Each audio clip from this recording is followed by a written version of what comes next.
Dober dan. To nedeljo volivke in volivce v Sloveniji čaka odločanje na referendumu o zakonu o pomoči pri prostovoljnem končanju življenja. O tem vprašanju je glasovanje na referendumu potekalo že junija lani, a takrat na neobvezujočem posvetovalnem referendumu, ko zdaj sprejeti zakon še ni obstajal. Takrat je za glasovalo slabih 55% volivcev, proti pa 45%. Z nami v studiu so predstavnice 4 parlamentarnih strank, Monika Gregorčič, SDS, Urška Klakočar Zupančič, Gibanje Svoboda, Iva Dimic, Nova Slovenija in Bojana Muršič, SD, Socialni demokrati. Dober dan, lep pozdrav vsem. Dober dan. Začenjava pa midva, gospa Klakočar Zupančič, zakaj po vaše Slovenija tak zakon o pomoči pri prostovoljnem končanju življenja potrebuje? Odločno ste to možnost podpirali že lani ob prvem referendumu. Ne samo, da so volivke in volivci na posvetovalnem referendumu podprli, da se takšen zakon sprejme. Gre tudi za to, da Slovenija kot demokratična država, kot recimo tudi visoko razvita in etična država se postavlja ob bok drugim državam, ki tak zakon imajo, in na ta način varuje človekovo dostojanstvo, uzakonja pravico človeka, da odloča sam o sebi, da nihče drug nima pravice odločati o njegovem življenju, torej tudi v primerih, ki so zakonsko seveda ustrezno določeni, to življenje tudi končati. In mislim, da ima v državi, za kakršno se imamo, vsak človek torej pravico do dostojnega življenja in tudi do dostojne smrti. Gospa Gregorčič, SDS pa zakonu že ves čas nasprotuje. Zakaj ga torej po vaše v Sloveniji ne bi smeli imeti in sprejeti? Vsekakor nasprotujemo zakonu, ne moremo se strinjati z dejstvi, ki jih je nanizala moja predhodnica, da gre za odločanje o svobodnem odločanju o svojem življenju, gre namreč za odločanje o svoji lastni smrti. Mi pa želimo izpostaviti, da je življenje nekaj dragocenega, dar, da je sebično obremenjevati družbo s pričakovanji, da bomo v bistvu odgovornost porazdelili za dejanja, ki jih smatramo kot neetična. Na posvetovalnem referendumu so res da večinsko volivci odločili oziroma sprejeli odločitev, da si takšen zakon z tovrstnimi rešitvami želijo, pa vendar je pred nami konkretni zakon z določbami, ki so pravzaprav pravni zmazek, členi, ki omogočajo zlorabo, širijo kulturo smrti, mi pa želimo zaščititi življenje in ne nazadnje tudi slovensko ustavo, katere 17. člen izrecno izpostavlja nedotakljivost človekovega življenja. Gospa Muršič, kultura smrti, slišimo, kaj pravite na to? Pravni zmazek so označili zakon, ki ste ga sprejeli? Absolutno ne. V zakonu v bistvu je bilo dolgo usklajevanja. Vsekakor menim, da je ta zakon ima posebne varovalke. Pravni zmazek vsekakor tudi ne. Zdaj, če bi kdorkoli je prebral ta zakon, zelo natančno ve, da so določene varovalke v zakonu in ne gre za nikakršno usmrtitev ali kakršnokoli smrt. Gre za zgolj in samo za to, da omogočimo posamezniku, ki bi si želel na dostojanstven način zaključiti svoje življenje, da ima to možnost, da ne išče drugih stran poti, kot so odhod v Švico, kateremu smo že bili priča, pa prav tako drugih primeri, ki v bistvu nam niso v ponos Republiki Sloveniji. Zato menimo, da je takšen zakon izjemno pomemben, potreben, nikakor pa nikogar ne sili, vsak se bo sam odločil, ali si to želi. Varovalke pa izjemno dosti. V nadaljevanju lahko tudi o varovalkah govorim, kajti marsikdo ne ve, kakšen postopek je, in kdorkoli se bo odločil za tak postopek, mislim, da teh primerov ne bo veliko. Osebno ocenjujem, da po vsej verjetnosti bomo znali prešteti na roke prste enih rok, tako da absolutno ne moremo reči, da je to neki zmazek, kot ga pač nasprotniki tega zakona opredeljujejo. Gospa Dimic?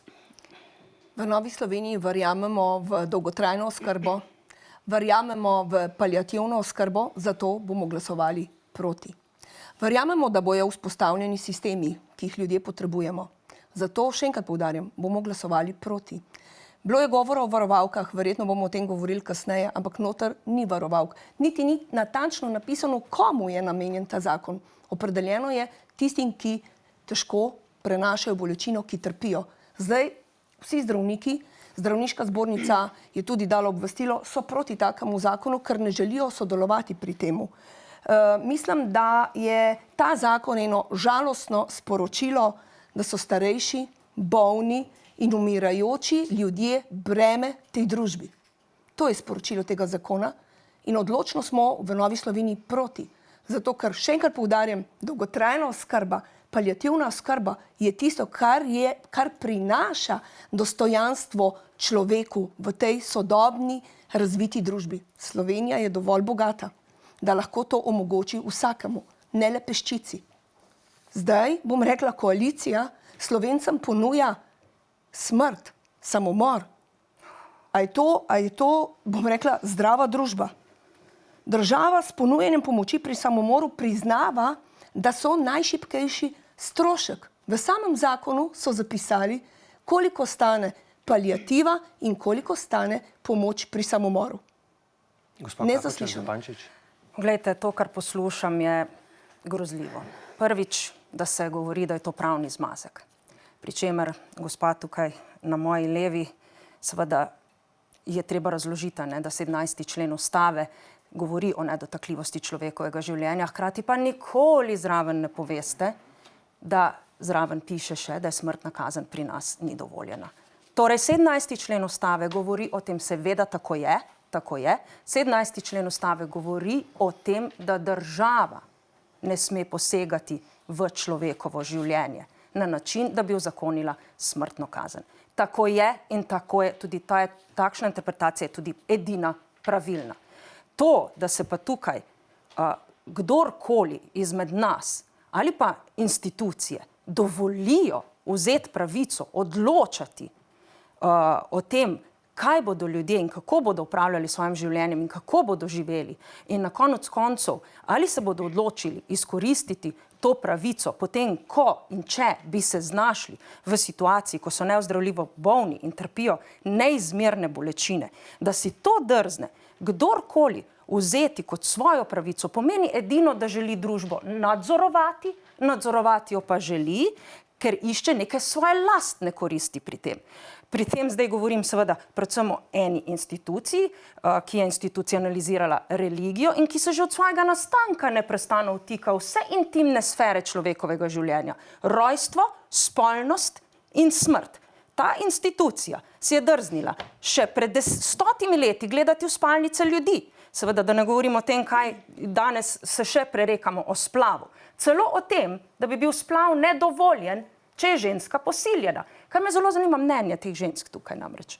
Ali kaj menijo o takem primeru o splavu. In sedaj, da nekdo govori, da je bolj kompetenten, oziroma da je on tisti, ki bo odločal o pravici nekoga drugega, o tem, da če si človek želi dostojne smrti, da nekdo drug bolj kompetenten odločati o tem kot tista oseba, ki bi to pravico izkoristila na podlagi tega zakona. To se mi zdi zavržno, skrajno neetično in nemoralno. Gospa Gregorčič, vi ste predsednica Krščanskega foruma SDS. Kaj pravite na to, kar ste ravnokar slišali? Ja, izjemno me žalosti izvajanje predsednice zakonodajne veje oblasti, iz katere je velo ena velika kristjanofobija. Bi jo želela spomniti, da prav tako Ustava ščiti našo pravico do izražanja in verskega opredeljevanja. Nikakor pa moram se poseči nazaj glede ustavne določbe, interpretacija ustavne določbe 17. člena, treba jo razumeti v širšem kontekstu.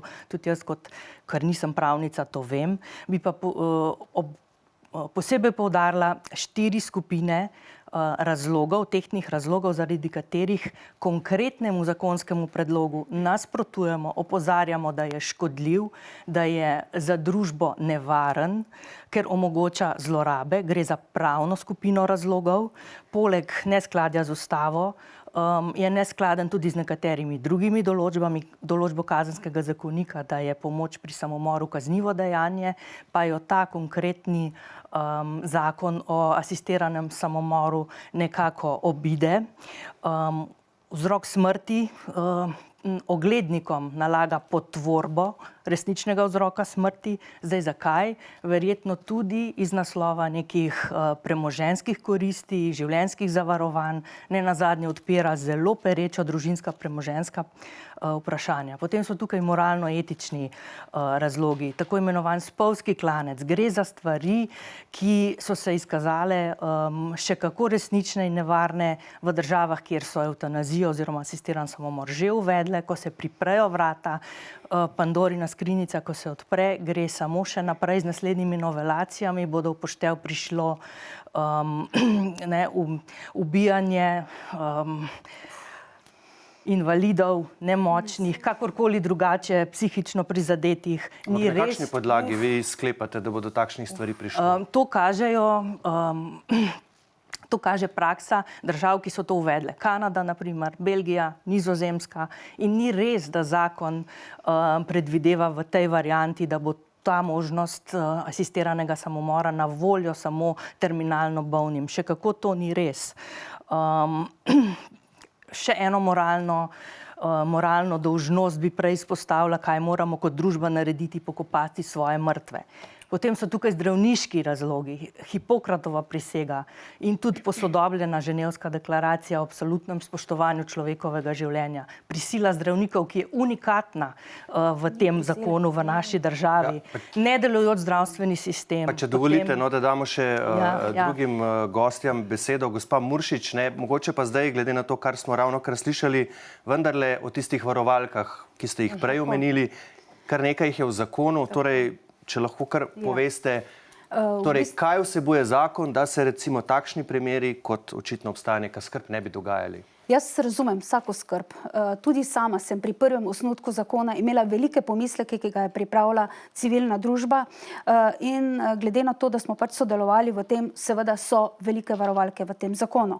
Najprej, to ne gre danes na jutri, postopek kar nekaj časa traja, pacient, ki trpi neznosne bolečine, ko je najboljša medicina odpovedala in tudi paliativna oskrba zatajila oziroma ne moreta več blažiti teh bolečin, se lahko odloči za ta pomoč pri prostovoljnem končanju življenja. To da prvi pacient zahtevek na svojemu osebnemu zdravniku oziroma lečečemu zdravniku, kot piše v samem zakonu, in ta osebni lečeči zdravnik ugotovi, ali je oseba sploh sposobna in izpolnjuje vse pogoje iz tega zakona.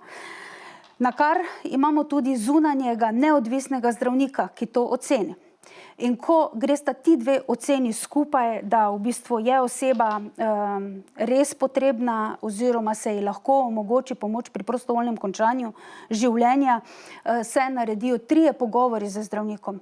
Kar pomeni posledično, da 2-krat opravi osebni lečeči zdravnik, ki pač vsekakor vsak zdravnik bo spodbujal svojega pacienta, da dejansko ga spodbuja k življenju, pa vendar, ko nekdo tako trpi, da že kriči z temi bolečinami, verjamem, da mu ni kaj drugega, kot da se odloči, da pač konča dostojanstveno svoje življenje. In to se pravi, ima 2 pogovora z lečečim zdravnikom, en pogovor še potem z osebnim neodvisnim zdravnikom, potem še pa imamo psihiatra, ki ga oceni, ali je sposoben pacient samo odločati o tej pomoči pri prostovoljnem končanju življenja. Šele takrat, ko so vsi ti dejavniki dobili, bom rekla, tako imenovano zeleno luč, se vključi tudi notar. Ki notar in tudi ob podpisu zdravstvenega delavca se podpiše ta zahtevek in potem ima pacient vedno možnost odstopa od te, bom rekla, res tiste zadnje trenutne odločitve od pomoči pri prostovoljnem končanju življenja do te substance, ki jo pač dobi.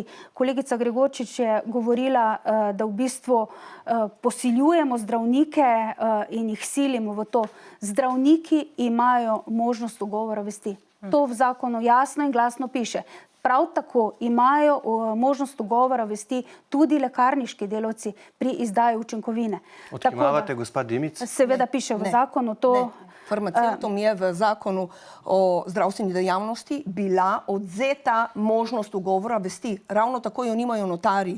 In mi smo na hudo, bom rekla, tudi moralno čudnem terenu trenutno. Mi, ali pa bom rekla, koalicija ponuja kot pravico smrt. Kam smo mi prišli kot družba? Da je pravica smrt. Veste, smrt pride vedno. Na koncu našega življenja je smrt. In to vi imenujete pravico. Jaz bom povedala nekaj drugega. Ta zakon je navaren signal, da je smrt rešitev, samomor pa sprejemljiv. In tega me je strah kot družbo. Tega me je strah kot mater, kot, bom rekla, kot sestro, kot hčerko, kot sosedo, kot, ne nazadnje, kot političarko. Da uzakoniš, da je smrt pravica. Zdaj, gospa Klakočar Zupančič, zdravniške organizacije zakonu ostro nasprotujejo. Kot rečeno, uvaja ugovor vesti, ampak ta odpor ostaja silovit. Ali vas kaj skrbi, da bo izvajanje zakona zaradi tega širokega nasprotovanja zdravnikov, brez katerih se seveda ta pravica ne da zagotavljati, da bo to izvajanje ogroženo? Kaj menite? Dovolite mi samo, da se za trenutek takoj se vrnem k vašem vprašanju, dotaknem sedaj tega, ko smo sedaj seveda razjasnili 17. člen Ustave, tako kot sem razložila, čemu je pravzaprav namenjen.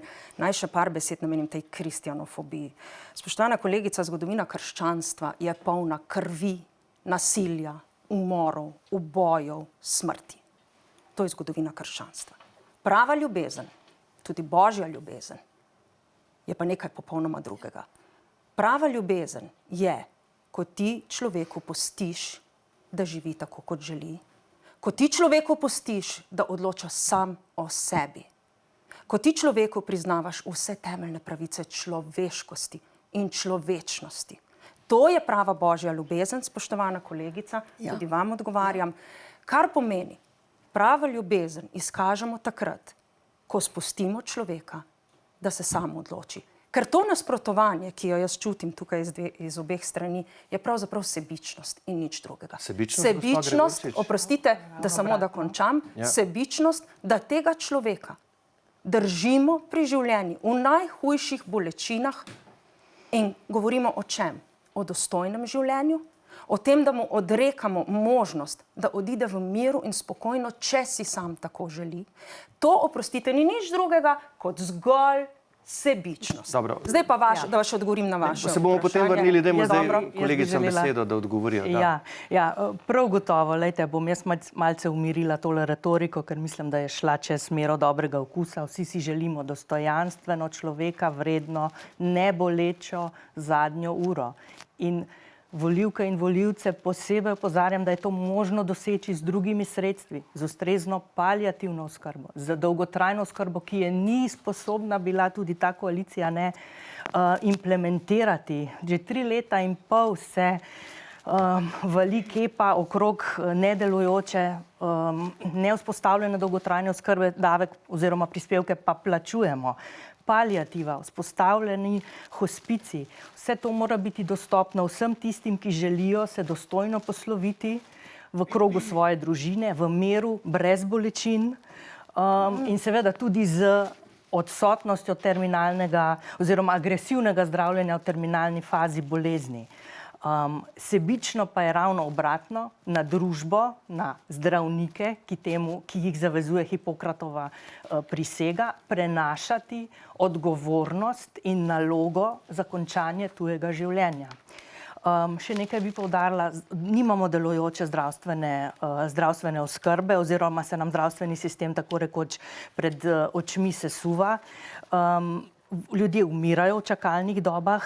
Predsednik vlade je izrecno večkrat poudaril, da je zdravstvena reforma oziroma zdravstvo prioriteta te vlade, Ampak očitno edina stvar, ki bo delovala, če bo zakon potrjen tudi na tem referendumu, je zakon o asistiranem samomoru. To bo edini zakon zdravstvene reforme in to je žalostno sporočilo za našo družbo. Kratek odgovor, gospa Klakočar Zupančič, potem pa še Ja, tisto, kar mogoče sem vas bi prej glede vprašal. Hipokratove prisege, a ne zdaj, ko ste me tudi vprašali o zdravnikih, povedala še nekaj, kar seveda spet jo nismo do konca povedali. A ne.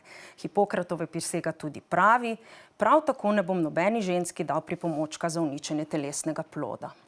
Kaj pa tukaj pravite, spoštovana kolegica? Se verjamem, da ste pravzaprav verjetno proti, a ne splavu, ampak tako kot sem vas že prej vprašala, me zanima, kakšno pa je vaše stališče pri splavu, ko je ženska posiljena? Dajte, A ne, ker prosim, tukaj gre spet za sveto speljujete življenje. na drugo temo, druga ker stvar nimate je pa argumentov. To bo ena druga oddaja o tem Spoštovani, govorila. lejte, Da, to, kar sem vas državljanke in vprašal, gospa državljani Klakočar Zupančič, imajo če lahko vso odgovorite. pravico odločati sami o sebi, ker mislim, da bi jim odrekali to pravico, da bi jim odrekali to sposobnost, je nespoštljivo, nespodobno, neetično in nemoralno. Kar se pa tiče zdravnikov, seveda govorjenja, ne vem, da vsi zdravniki so pa zdaj proti, pa zdravniška zbornica je tista, ki je dala ven neke izsledke raziskav, ki jih nikoli nismo videli, ni res.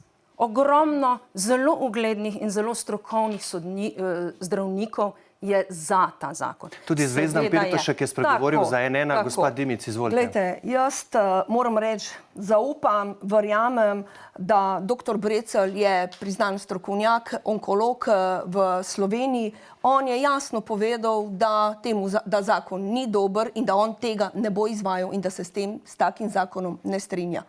In jaz želim še enkrat poudariti, rekli ste, sebično je, da ljudi držite v bolečinah. Veste, kaj je sebično? Da ste 4 leta na vladi in niste uredili dolgotrajne oskrbe. Šla sem pregledat, koliko se namenja ali pa koliko namenja vlada paliativni oskrbi, ker gre v vsakokratnem proračunu vsako leto. Zanemarljiv znesek. Se pravi, vi nimate namena urediti paliativne oskrbe v Sloveniji, nimate namena povečati število paliativnih timov iz 9 na 20, kolikor jih potrebujemo in enostavno seveda, kot ste zapisali v samem zakonu, je pomoč pri samomoru najcenejša. Še nekaj bi pa povedala. Tudi smrt pri pomoči pri samomoru ni takojšnja. Ni takojšnja.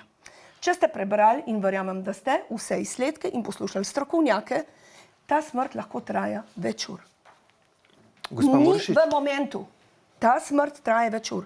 Če je za vas to dostojanstvo, ne pa dostojanstvo, da ti človeka primeš za roko, ga pobožaš po glavi, ga objameš in mu govoriš o lepih stvareh, ki ste jih skupaj doživela. To je dostojanstvo. Gospa Muršič. Ja, v bistvu, kar težko je poslušati vse te stvari. Jaz moram reči, da sem šla skozi to zgodbo, držala svojca za roko, mu govorila, saj bo, svojec pa na drugi strani, rešite me, jaz več ne morem, ker so bolečine bile tako neznosne. In moram reči, da sem jo takrat povsem razumela, seveda paliativna oskrba, absolutno zakon ne izključuje. Tudi Socialni demokrati absolutno želimo, da se paliativna oskrba nadgradi, da imamo urejeno tako, kot je potrebno, da dejansko se nudi pomoč posameznikom in tudi njihovim svojcem, da dejansko tisti, kateri bodo se znajdli v tako težki situaciji, da se jim pomaga. Mogoče še mi dovolite samo to, ko se govori, da imamo starejše, ki se bodo posluževali tega pomoči pri prostovoljnem končanju življenja. Ne gre tukaj za starejše. Tukaj gre za tiste, ki trpijo za neznosno bolečino. In ta neznosna bolečina so običajno bolezni raka in tukaj ne govorimo o starejših. Nihče ne bo nikogar silil, ker jaz zdaj tako kot to poslušam, se mi zdi, kot da vsi starejši bodo dobili možnost, da se odločijo za takšno smrt, ampak ne, te možnosti ne bodo imeli. Še enkrat, Nikakor ne morejo imeti te pravice osebe, ki so invalidne, psihični bolniki tudi žal ne bodo se mogli poslužiti tega, tako da ta zakon, moram reči, gre v smeri moje življenje, moja pravica in o tem tudi vsi dejansko govorijo. Ko srečuješ ljudi, vsekakor ta zakon podpirajo, seveda takrat, ko je bil prvi posvetovalni referendum, ljudje niso vedeli, o čem se odločajo, samo odločali smo se o tem, da si to želimo v Republiki Sloveniji, da se uredi po vzoru drugih držav, ki so že to imele. Jaz moram pa reči, da ta zakon je sicer po vzoru držav, pa vendar z bistveno večjimi varovalkami kot vse ostale države. Verjamem, da v bodoče se ta zakonodaja kaj dosti ne bo spreminjala, da bi se dejansko dajale možnosti in varovalke tudi spuščale. Tega si kot politika nikakor ne smemo privoščiti. Tukaj imam v bistvu zelo velik pomislek. Vsekakor pa bomo videli, kaj se bo dejansko dogajalo. Volivke in volivci imajo možnost, da v nedeljo se izrečejo in glasujejo za predlog zakona. S tem tudi potrdijo to voljo, da je njihovo življenje njihova pravica. Tako je. Dobro, gremo že proti koncu, tako da vas bom prosil kar za zaključne misli, še gospod Dimic. Jaz res verjamem, da bojo državljanke in državljani uvideli, da v bistvu zakon prinaša samomor, zato ker je vlada enostavno nesposobna, da bi dala vsakemu možnost do paliativne oskrbe. To pa verjetno in zagotovo je v zakonu zapisano in opredeljeno, da se ni natančno, v bistvu ne bo se vedelo, koliko ljudi umre zaradi samomora. To vlada v zakonu ni predvidela, da bi se smrti, tako kot v tujini, vodile po načinu, bom rekla, aktivnega samomora, ampak bo umrl tisti, ki se bo za to odločil, za tisto prvo boleznjo. Ampak evidence vseh tistih, ki se bodo poslužili pomoči pri prostovoljnem končanju življenja, pa bodo. Ni. Ravno na to opozarjamo. Te evidence ni. Res pa je, da pravi vzrok smrti se pa ne bo dejansko zapisal, da je bilo to zdravilo oziroma ta učinkovina, ki povzroči smrt, vzrok smrti, ampak torej prvotna bolezen, zaradi katere je trpel ta, kar pomeni, da enostavno verjetno ne bomo nikogar imeli, ker bojo vsi umrli zaradi raka. 21. Samo če smem, 21. člen, drugi odstavek jasno govori: za potrebe zdravniškega potrdila o smrti in poročila o vzroku smrti se pacientovo smrt opredeli kot samo usmrtitev s pomočjo na podlagi zakona o pomoči pri prostovoljnem končanju življenja. Tukaj v bistvu bo zavedeno in se bo te stvari tudi beležile. Na koncu koncev imamo pa tudi na podlagi receptov se bodo stvari lahko tudi beležile. Tako da čisto brez vseh podatkov ne bomo. Ne, za statistiko pa tega ne bo. Ko bom jaz dala poslansko vprašanje, koliko je tega bilo, bom dobila. Mislim, da smo tukaj pa res zašli zdaj s tem, da govorimo o statistiki, ne pa o tem, da pravzaprav govorimo o ljudeh, o človeškem življenju, o človekovem dostojanstvu in o dostojni smrti. Spoštovane državljanke in državljani, jaz bi vam želela to sporočiti. Ne dovolite, da drugi govorijo, da niste sami sposobni odločati o svojem življenju. Ne dovolite, da vam pravico, ki vam pripada kot človeškemu bitju, vzamejo ali politične stranke, ali kakšne institucije, ali pa Primc, konec koncev, gospod Primc in njemu podobni. Ampak dokažite, da ste ljudje in da se boste o svojem življenju odločali sami. In to je moje sporočilo. In dokler sem v politiki in odkar sem začela v politiki, se vedno dosledno zavzemam za pravice ljudi, človečnost in pa to, da jih spoštujemo in da se v bistvu ne vpletamo v življenja ljudi na način, da bi jih želeli nadzorovati. Vse skozi določene institucije to počnejo in to je tudi danes, od nasprotniki tega zakona počnejo danes tudi to. Zakaj? Zato, da bodo obdržali tisto moč nad vami, ker so v bistvu njihovi interesi popolnoma drugačni od vašega trpljenja, od vašega življenja, od konec koncev vaše smrti. Vi sami ste gospodar svojega življenja. Še vaša zaključna misel, gospa Ja, Gregorčič? spoštovane državljanke in državljani, če bo ta zakon potrjen, potem se bo v družbi popolnoma spremenil odnos do življenja oziroma smrti. Od tistega trenutka dalje se bo vršil latenten pritisk na bolne, starostnike, kako drugače prizadete oziroma obnemogle, da naj ne bodo v breme družbi, družini. Kdo ga bo vršil? Smo Če dovolite, družba da konča. oziroma podzavestno si vsi oziroma nihče od nas ne želi postati breme svoji družini in v odsotnosti paliativne oskrbe, dolgotrajne oskrbe se to, kaj lahko zgodi, neka prisiljena odločitev o umiku. Zdaj, želela bi samo posebej poudariti, smo proti asistiranemu samomoru, pozivam državljanke in državljane, da glasujejo na nedeljskem referendumu proti, smo proti pritiskom, zlorabam in zastrupitvam. In končno besedo bodo seveda, tako kot je prav, imele volivke in volivci. Spoštovane dame, drage gostje, vam pa najlepša hvala, da ste danes prišle v N1 studio. Gospa Muršič, gospa Dimic, gospa Klakočar Zupančič in gospa Gregorčič, vsem najlepša hvala. Hvala lepa. Hvala. Hvala pa tudi vam za vašo pozornost. Seveda v nedeljo spremljajte n1info.si, ko bomo vse sprotne rezultate referenduma seveda objavljali, zato bodite z nami. Studija pa le še lep pozdrav in nasvidenje.